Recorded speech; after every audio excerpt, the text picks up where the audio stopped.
Nous lisons trois textes, Deutéronome 6, verset 12, Deutéronome 8, verset 11, et puis Colossiens 3, verset 15. Je reprends, Deutéronome 6, verset 12, Deutéronome 8, verset 11, et Colossiens 3, verset 15. Si vous avez trouvé, nous allons lire au fur et à mesure les différents passages. Deutéronome 6, verset 12, il est écrit: lorsque tu mangeras et te rassasieras, garde-toi d'oublier l'Éternel qui t'a fait sortir du pays d'Égypte, de la maison de servitude. Tu craindras l'Éternel ton Dieu, tu le serviras et tu jureras par son nom. Et au chapitre 8, le verset 11, il est écrit: garde-toi d'oublier l'Éternel ton Dieu au point de ne pas observer ses commandements, ses ordonnances, ses lois que je te prescris aujourd'hui. Et puis, nous avons Colossiens chapitre 3, verset 15. Il est dit que la paix de Christ, à laquelle vous avez été appelés pour former un seul corps, règne dans vos cœurs. Et soyez reconnaissants. Amen. Alors, le thème qui nous a été demandé de traiter est le suivant: comment manifester sa reconnaissance à Dieu afin d'être béni? Comment manifester sa reconnaissance à Dieu afin d'être béni? Alors, quand j'ai vu le thème, j'ai vu qu'il y a un non-dit. Il y a un non-dit. Et ce non-dit m'a amené à reformuler, et je dis ainsi: la reconnaissance à Dieu, source de bénédiction. La reconnaissance à Dieu, source de bénédiction. Parce qu'en fait, en voyant le thème, ce qu'on veut dire, c'est que quand on exprime notre reconnaissance à Dieu, quand on reconnaît Dieu, on est reconnaissant à Dieu, alors on reçoit la bénédiction. Si on a compris cela, on va prendre nos bagages et puis on va partir.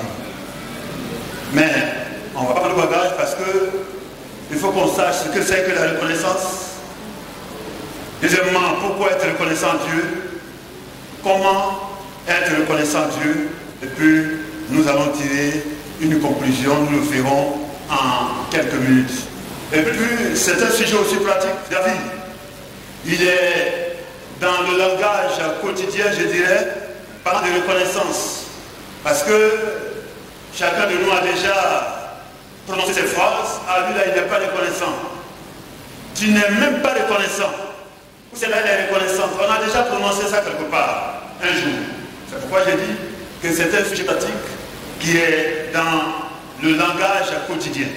Alors, la reconnaissance, c'est un acte par lequel on reconnaît qu'on a reçu quelque chose, soit par emprunt, soit par dépôt. Et parlant de la reconnaissance à Dieu, c'est reconnaître que nous lui devons ce que nous sommes et ce que nous avons. Autrement dit, c'est attribuer à Dieu toute la gloire. C'est ce que le Seigneur, n'est-ce pas, était en train de dire au peuple d'Israël, de se garder, d'oublier, n'est-ce pas, ce Dieu.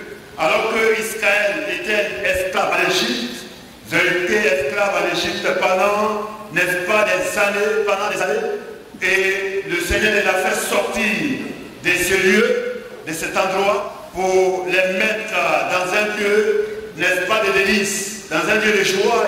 Le Seigneur dit, avant qu'il n'arrive dans cet endroit, il dit: gardez-vous quand vous allez être rassasiés, parce que vous n'avez pas l'occasion de vous d'être rassasiés, mais là vous allez partir, vous allez être rassasiés. Gardez-vous, n'est-ce pas, d'oublier l'Éternel. Alors, ça vous dit, il faut attribuer toute la gloire à Dieu pour ce que nous sommes et ce que nous avons. C'est comme si ça répond un peu à la définition, répond un peu à la deuxième préoccupation. Pourquoi être reconnaissant à Dieu? Pourquoi être reconnaissant à Dieu? Nous disons que Dieu est l'auteur de tout.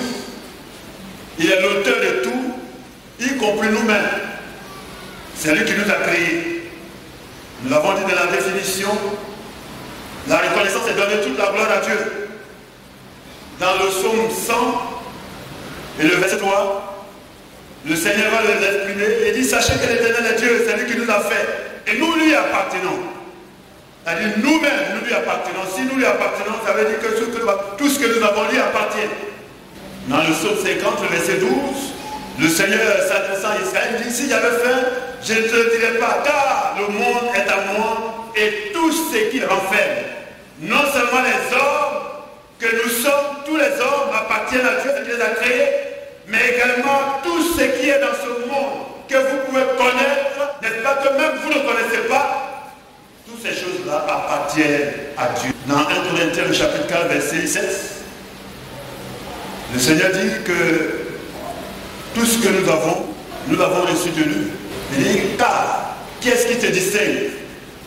Qu'as-tu que tu l'as reçu?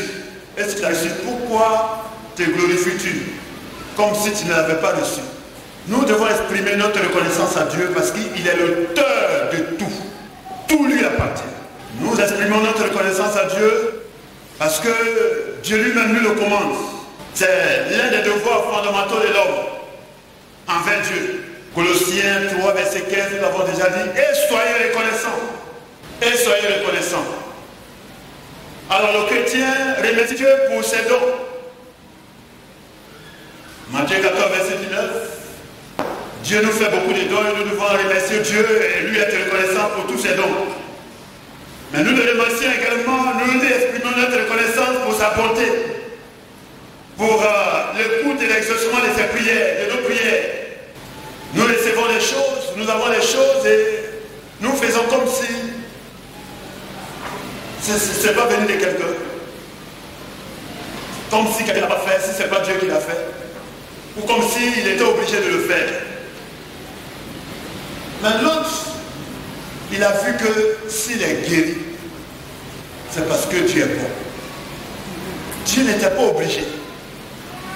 Jésus n'était pas obligé de guérir. Les autres sont guéris, ça n'a rien dit. Ils sont partis. La reconnaissance à Dieu provoque les bénédictions futures. Quelqu'un l'a dit dans la semaine, en exprimant notre reconnaissance à Dieu, nous disons merci au Seigneur pour ce que nous avons reçu actuellement, mais nous préparons en même temps le futur. En nous disant merci, c'est une manière de dire, Seigneur, je suis encore là, hein. J'ai encore des besoins. Je te dis merci pour ce que tu as fait, mais je suis encore là. Les besoins, il y en a encore. Est-ce que vous êtes là? Et ça nous prépare au futur. J'ai parlé donc de ce lépreux qui est revenu. Ce que le Seigneur a ajouté en lisant le passage de Luc 17, à partir du verset 11, ce que le Seigneur a ajouté, les autres n'ont pas reçu ça. Il dit, ta foi t'a sauvé, va en paix. Ça là, les autres n'ont pas reçu ça. C'est une bénédiction. J'ai pas de rien. Et c'est pourquoi j'ai dit, en exprimant notre reconnaissance à Dieu, ça appelle le futur. Les bénédictions futures. Les autres, ils sont partis. Ils ont été guéris, ils sont partis, mais la suite, ils n'ont pas reçu ça. Quand nous n'exprimons pas notre reconnaissance à Dieu, il y a des choses que nous perdons. Le manque de reconnaissance est l'un des motifs principaux de la condamnation de Dieu. Si Dieu a condamné plusieurs personnes, c'est parce qu'ils n'ont pas exprimé leur reconnaissance. Parce que toutefois que nous ne sommes pas reconnaissants à Dieu, nous montrons notre orgueil, nous sommes orgueilleux. Je dirais même, nous nous plaçons à la place de Dieu. C'est comme si nous disions que ce que nous l'avons acquis par notre force, par notre intelligence. Le chapitre 12, à partir du verset 13, nous raconte l'histoire de cet homme qui rappelle un homme qui était riche. Il avait beaucoup de biens.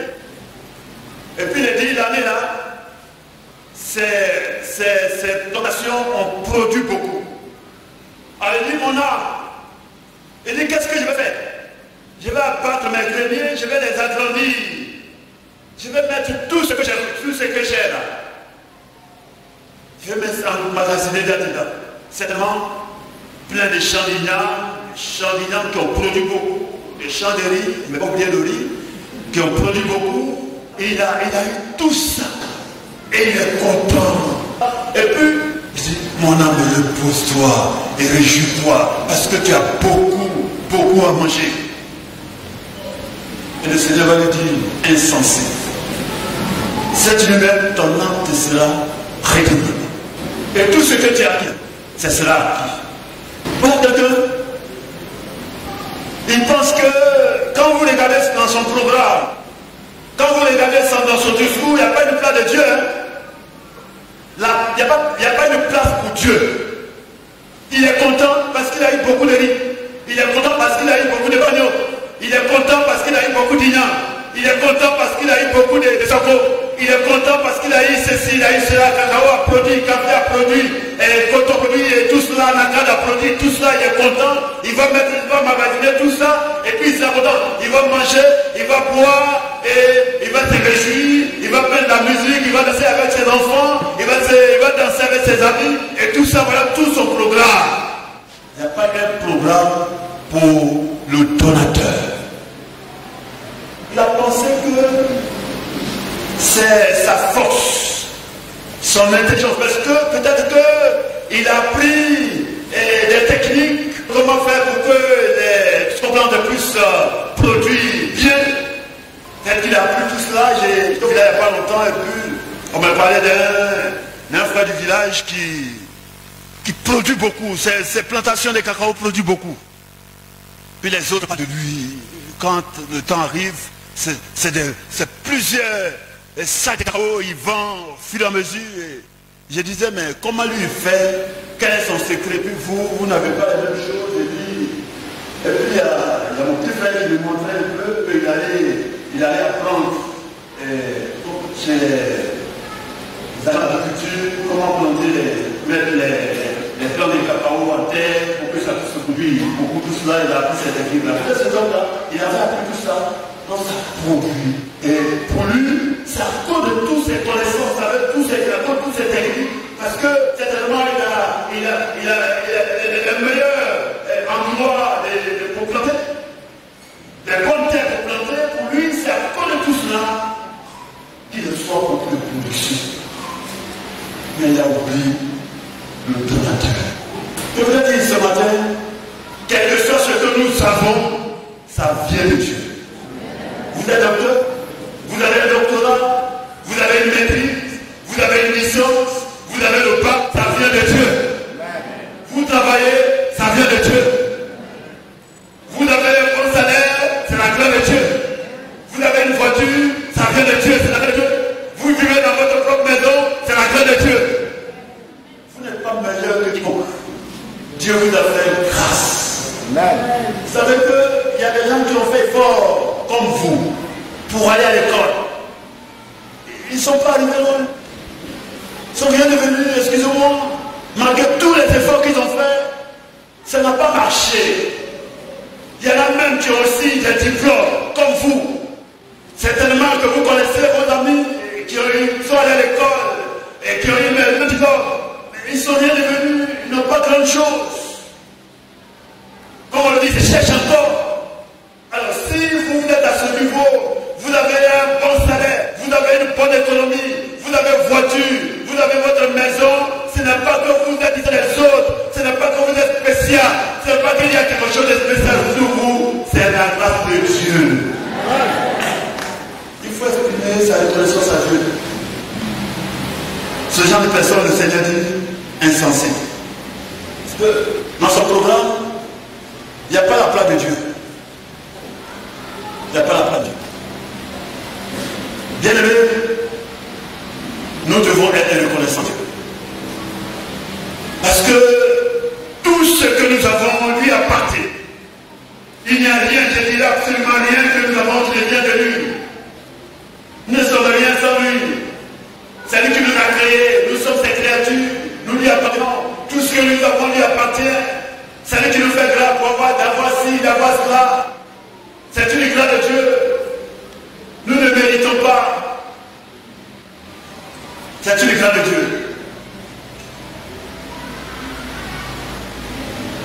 Un dame, il y a quelques années en arrière, on parlait des problèmes de foyer, me parlait des problèmes qu'elle avait au niveau de son foyer. Puis je lui disais, mais c'est une grâce que tu sois marié à cet homme. Il faut rendre grâce à Dieu. Et tu verras ce que le Seigneur va faire. Elle a dit que je l'ai insulté. Elle ne m'a pas dit ça directement, mais elle a raconté. On dit, le pasteur dit que c'est une grâce que j'ai marié. Pourquoi je l'ai insulté? Je voudrais dire simplement que ce n'est pas forcément qu'elle mérite. C'est une grâce. Est-ce que vous le suivez? Celui que tu as marié, c'est une grâce. Ça pourrait être une autre. Ça pourrait être une autre. C'est une grâce. Il y a la femme d'un pasteur qui me racontait, elle était avec son mari, pasteur, puis ils ont rencontré une soeur.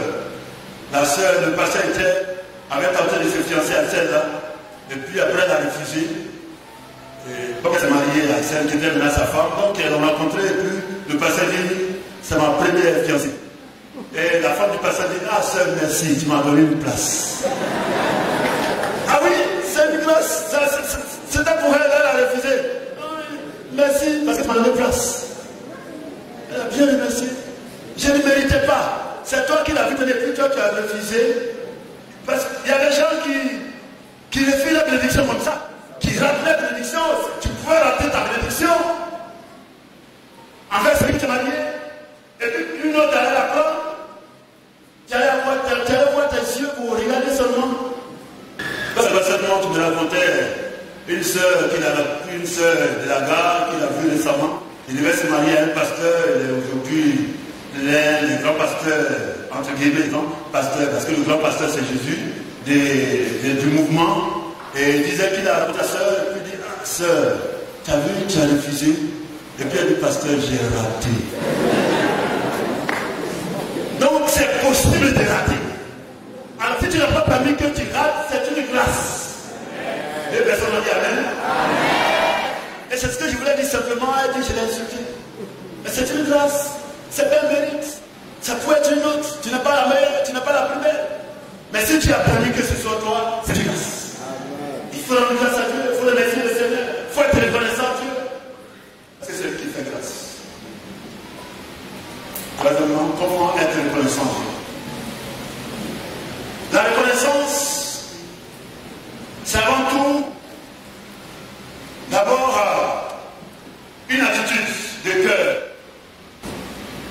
Avant que la reconnaissance ne soit un acte, c'est d'abord une attitude de cœur. Si le cœur est bon, il est propre, il pose de bons actes. Matthieu 7,17 dit qu'on récolte de bons fruits des bons arbres.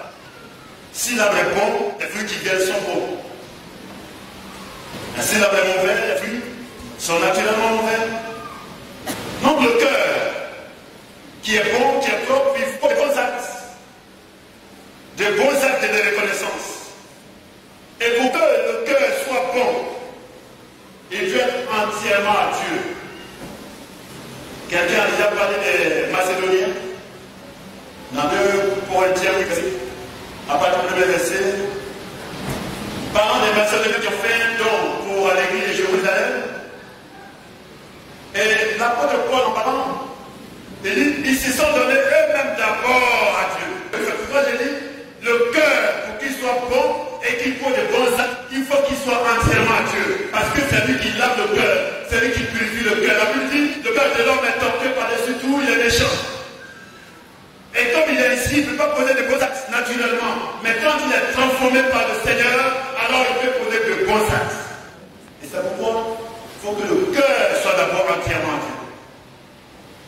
Celui qui appartient à Dieu, celui qui est de Dieu, c'est que tout ce qu'il a vient de Dieu. Et il n'a pas de problème à donner. Plus souvent, c'est quand le cœur n'est pas entièrement à Dieu que il faut supplier, il faut prier, il faut parler, tout cela pour qu'on puisse donner. Mais quand le cœur est à Dieu, on reconnaît que ce que nous avons vient de Dieu.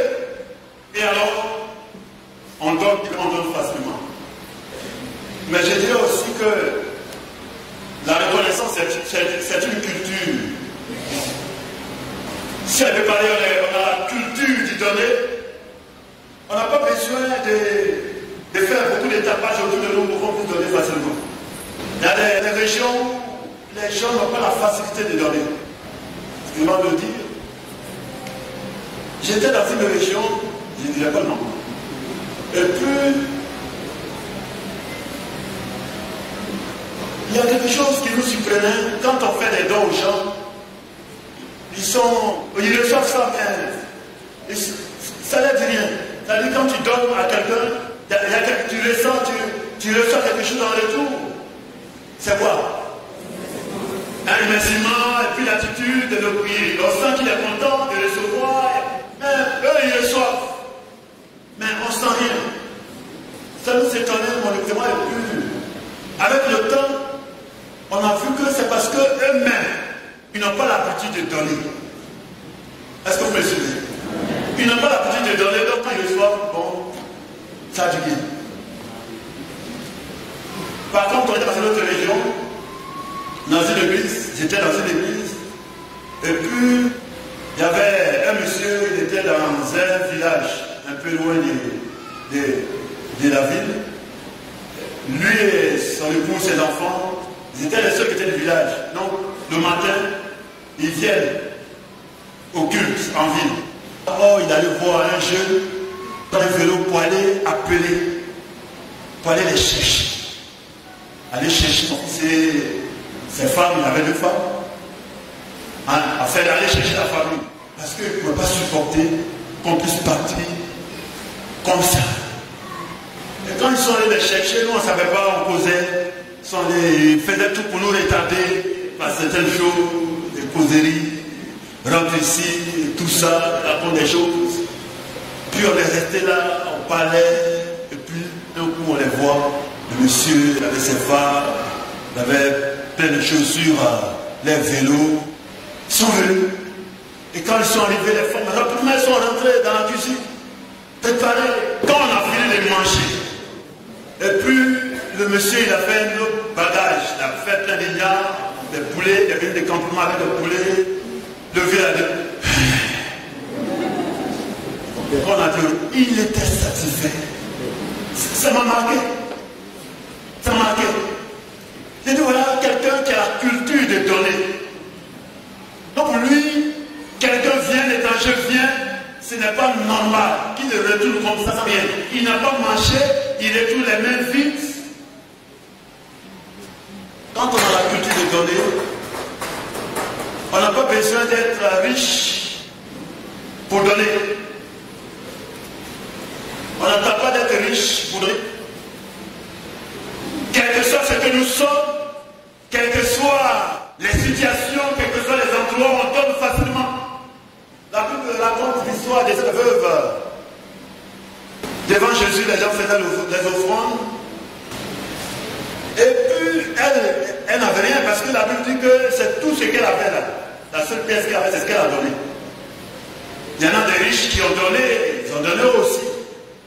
Mais ce qui a marqué Jésus, c'est le fait qu'elle n'a pas entendu d'être riche pour donner. Quelqu'un aurait dit, mais tous ces riches qui sont là, souvent quand on dit, bon, on va donner tel montant, on va donner tant, on va payer tant, ça coûte tant, à l'église, on regarde. Si celui-là, il donne tant, il y en a qui sont là, puis ils regardent, ils portent les yeux, les regards, si d'autres personnes. Celui-là, s'il donne tant, l'autre, s'il donne tant. Non, il ne faut pas calculer pour ton ami, donne pour toi. Une personne à elle. Il ne faut pas calculer pour ton ami. Le petit que tu as là, il faut donner pour toi. Arrêtez les calculs. Si celui-là il donne tant, l'autre la donne, c'est fini. On ne va plus se fatiguer. Mais il faut te fatiguer aussi. Donc, quand on a la culture de donner, on donne librement, on donne facilement. La reconnaissance à Dieu l'exprime par les dons.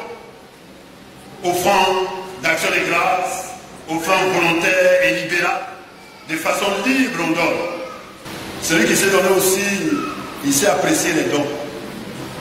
Donner pour exprimer sa reconnaissance à Dieu, pour avoir la bénédiction, c'est savoir aussi saisir les opportunités pour capter les bénédictions de Dieu. Il faut savoir saisir les opportunités pour capter les bénédictions de Dieu. Parce qu'on ne sème pas n'importe comment. On ne sème pas aussi n'importe où. On sème à des saisons favorables et dans de bonnes terres. Je le prends pour dire, on sème à des saisons favorables et dans de bonnes terres. Demandez un peu ceux qui, les cultivateurs, les planteurs, ils ne sentent pas, ils cultivent pas, ils ne sèment pas n'importe comment. C'est pas parce que la pluie, il y a eu une pluie hier, que le cultivateur ou le planteur, il va courir dans le champ pour aller planter, mais il se souvient, n'est-ce pas, je ne sais pas, du riz, bien. Non, non, non. Il y a des pluies qui blaguent. Si tu as couru, parce que tu as vu ça, tu as couru pour aller planter le maïs, ça va pourrir dans la terre là-bas. Le cultivateur dit, c'est déjà le pluie, quand ça vient, son cœur va pas, il est tranquille. Et non, ça c'est pluie pour blaguer les gens. Tu vas mettre maïs en terre et puis ça va rien donner. Parce que ça va s'arrêter après. Mais il sait la saison. Il sait à quel moment il faut s'aimer. Pour que, n'est-ce pas, ça puisse se produire. Même si la pluie ne vient pas fortement, mais il sait que c'est la période. Il sait aussi quel endroit il faut choisir. Parce qu'il sait que là, c'est de la bonne terre. Il connaît la saison. Où il va venir pour désherber, il va enlever les herbes et tout ça, et puis plus tard, on va semer le riz. Il faut donc savoir saisir les opportunités pour recevoir la bénédiction. On nous parle de cette veuve de Sarepta. Quand l'homme de Dieu est venu vers elle, elle n'avait rien. Le peu de farine qu'elle avait eu, mais elle a vu, à travers la demande de l'homme de Dieu, elle a vu une saison favorable. Elle a vu une bonne terre. Elle a vu que si elle c'est là, alors elle va récolter beaucoup. Quand l'homme de Dieu a parlé, elle a fait cela. Elle n'a pas laissé, elle n'a pas raté. Si elle n'avait pas donné, effectivement, elle allait manger, son fils et elle, ils allaient manger ce peu-là et puis ils allaient mourir. Mais elle a vu la bonne saison, la bonne terre, elle a sémé. Et la Bible dit, la farine n'a pas manqué, l'huile n'a pas manqué. Il faut donc savoir saisir les opportunités. Capter la bénédiction de Dieu, ce n'est pas n'importe où on donne. Quand je donne, les jours à venir, il y a un retour. Il y en a aussi qui font tous ces acrobaties, et puis ça me dit je ne donne pas. Je dis je n'ai rien. Parce que je vois que ce n'est pas une bonne terre. Alléluia. Pour être reconnaissant Dieu, je dirais aussi que Dieu bénit nos actions de grâce. Nous donnons parce que Dieu bénit nos actions de grâce. Quand on donne, Dieu nous bénit en retour. Il bénit nos actions de grâce. Il bénit nos dons. C'est une grâce. Il y a des gens qui ont donné, on a donné, on a enlevé chez nous. Il n'y a plus rien, on a donné. Comme quelqu'un le disait en semaine, 1 million, si quelqu'un dit tu lui as donné une manière de parler, tu as enlevé 100 francs. 100 francs là, ce n'est plus 1 million. Ça fait bien au moins 100 francs. Donc tu as enlevé. Mais pour le Seigneur, si 1 million, si tu as enlevé 100 francs, ce n'est pas une patte. Parce que tu vas recevoir une bénédiction. Est-ce que vous êtes là? Amen. Pour le Seigneur, quand tu enlèves sur ce que tu as pour donner, pour son œuvre, pour donner pour sa gloire, tu n'es pas en train de perdre. Ce n'est pas un tout. Parce que tu vas recevoir une bénédiction. Mais je voudrais préciser aussi, je crois que cela a été déjà dit, je vais le reprendre, pour dire que Dieu ne fait pas de marchandage avec les autres.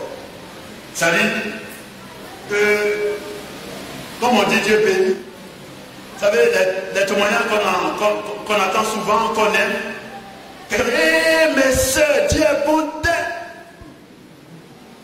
Le jour quand le pasteur ou bien maman pasteur a dit de donner là, j'avais que 5 000 francs. J'ai dit, mais si je donne ça, je fais comment? Mais comme elle insistait, mon cœur a dit de donner. Quand j'ai mis 5 000, je suis allé à la maison, mon téléphone sort. C'est mon grand frère, il y a longtemps, il ne m'a pas appelé. Et puis, on a causé, et puis il dit, mais est-ce que ton numéro là, est-ce qu'il y a un compte dessus? J'ai dit oui. Et puis, quand ça a sonné, je vois 30 000 francs.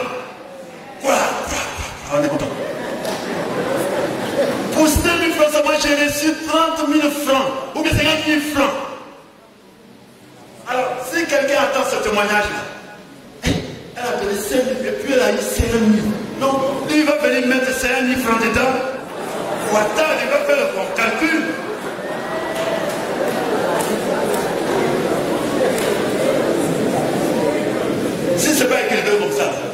vous avez perdu quelqu'un.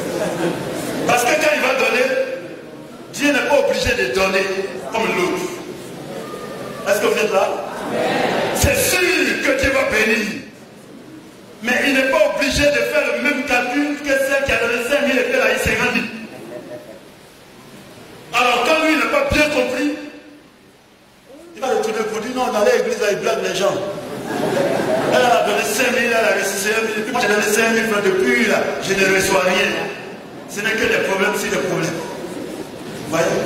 Ce qu'il faut retenir, ce qui est important, c'est que quand on donne à Dieu, il y a une bénédiction. Quelqu'un dit, son crédit ne reste pas chez quelqu'un. Mais il ne fait pas marchandise. Pour dire, comme tu as donné 5 000, tu vas recevoir 5 000. Comme tu as reçu, donné 5 000, on va calculer, et puis ça va faire combien, je ne sais pas. Ça va faire 500 000. Non, il ne fait pas comme ça. Quand on donne, il ne fait pas calcul comme les hommes. Pour dire, comme tu as donné 5 000, il va multiplier par 5 pour voir. Comme tu as donné 10 000, il va donner multiplier. Quand tu vas sortir du temple, il va donner. Mais quelque part, il y a une bénédiction que tu vas recevoir. D'une manière ou d'une autre, il y a quelque chose que tu vas recevoir de la part de Dieu. On n'a jamais donné à Dieu et perdre. Tous ceux qui ont donné à Dieu, ils ont toujours rendu témoignage de la grâce de Dieu, de la bénédiction de Dieu, du bonheur de Dieu. Si nous savons donner à Dieu, Dieu aussi ne nous dit pas. Et c'est pourquoi je voudrais nous encourager, bien aimés, dans cette période. Chaque année, nous avons dit 1 mois pour rendre grâce à Dieu, exprimer notre reconnaissance à Dieu. Je dirais que nous sommes dans la meilleure saison. C'est une saison favorable pour s'aimer. Jésus dit, regardez le champ du marché. Et dans Romains 13, verset 11, il dit, ne savez plus près de nous que lorsque nous avons cru. Oui, bien aimé, Jésus revient bientôt. J'ai envie d'ajouter, Jésus revient très bientôt. Quand nous regardons les signes, tout ce qui nous entoure, nous pouvons dire que le retour de Jésus n'est plus loin. Mais d'abord, faisons en sorte que les autres brebis rentrent dans la bergerie. Et c'est pourquoi j'ai dit, cette saison-là, c'est la meilleure saison pour s'aimer. Nous avons dit, tout ce que nous donnons là, c'est pour terminer ce temple. Et comme plusieurs le disent, si ce temple est terminé, le temple lui-même il est triste. Ça veut dire que par le don que tu as fait, il va permettre que des gens viennent à l'église. Il y a plusieurs aujourd'hui qui ne viennent pas parce qu'ils viennent, et sauf les marches à le soleil, aujourd'hui il n'y a pas de soleil, mais il y a des dimanches, quand je sors souvent pour la derrière, dehors, les gens me font pitié. Je vois des gens qui sont assis au soleil. La sueur coule sur eux pour écouter la parole de Dieu. Mais ce n'est pas tout le monde qui supporte ça. Il y en a qui sortent, qui s'en vont. Et s'il est parti, il ne va pas revenir parce que qu'est-ce qu'il dit quand il va avoir place encore? Non, il y a plusieurs compagnes. On est en train de perdre. Mais si ce temple est fini, tout le monde rentre dedans. Même ceux qui ne connaissent pas encore le Seigneur, par curiosité, vont venir. Et puis le Saint-Esprit va les toucher. Et celui qui a semé dans cette terre, il va recevoir la bénédiction de Dieu. Et c'est pourquoi j'ai dit, c'est la meilleure saison.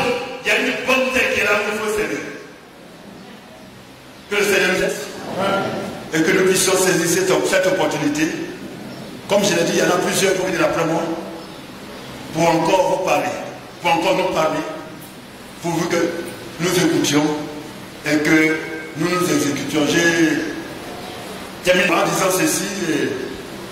Il y a un pasteur qui disait un jour que le plus souvent les gens qui pêchent sur le donner, les pasteurs aujourd'hui, il y a des pasteurs qui en ont fait un ministère, c'est bon.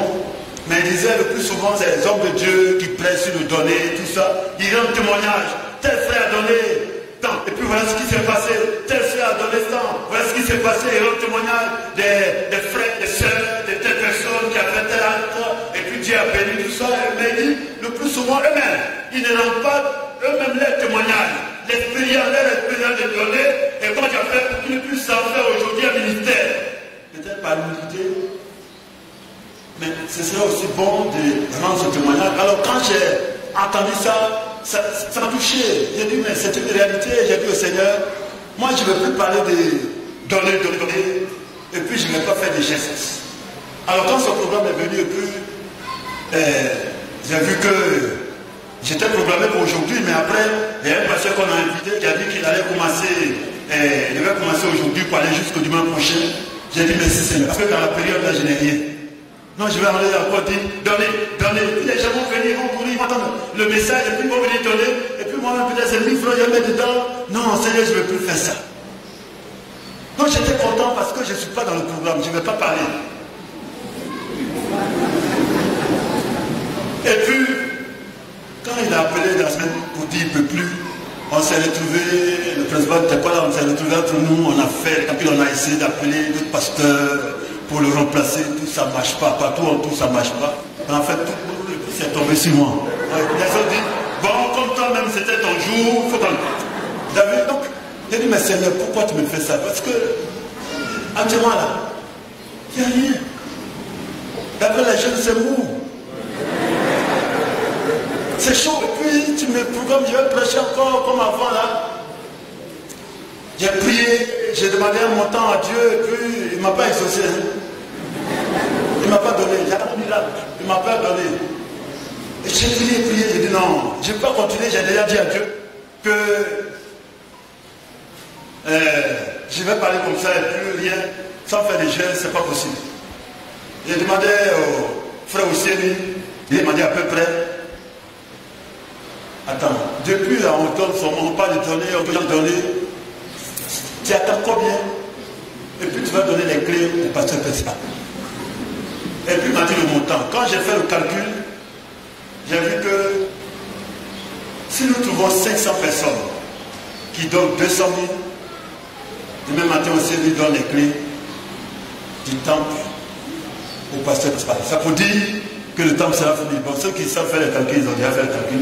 Il a dit combien ça va faire. Il m'a dit 500 personnes qui donnent 200 000. Attends, on ne va pas trouver ça pour Dieu. Fâchez-vous.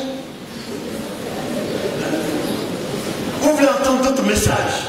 Au lieu de parler de messages de donner, alors fâche-toi, donne 200 000, toi aussi fâche-toi, donne 200 000, toi fâche-toi, donne 200 000, toi fâche-toi, donne 200 000, fâche-toi, donne 200 000. On trouve 500 personnes qui vont donner les 200 000 et plus c'est fini. On ne parle plus de messages de donner pour le temps. C'est fini. Alléluia. Amen. Alors quand j'ai entendu ça, je disais, Seigneur, ce que je cherchais là, c'est trop.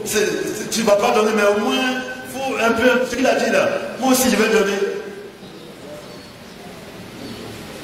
Et puis, même là encore, Dieu n'a pas donné.